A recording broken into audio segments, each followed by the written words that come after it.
Hi, Lou Manfredini, Ace's Home Expert. In this video, we're going to talk about the differences between a hacksaw and a coping saw. All right, let's start with the hacksaw. Hacksaw typically is a saw used with a blade designed to cut metal.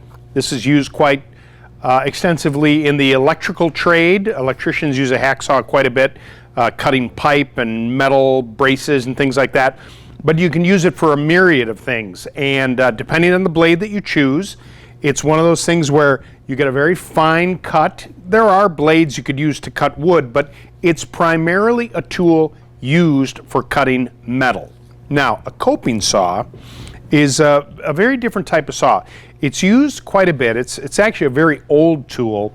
It was used in carpentry for a specific trim. So you see the high arc here like this. The idea behind that is you can use this very thin blade to cut through a piece of wood, and then as you need to angle or turn it, the material that you're cutting with can fit through this big hoop, so it allows you to cut it. So if you think about like a miter saw, a power miter saw, where you would cut something on a 45-degree angle or installing crown molding, using a coping saw would be one method of doing that, where you would overlay one piece of wood with the other and then cut the contour out using this tool.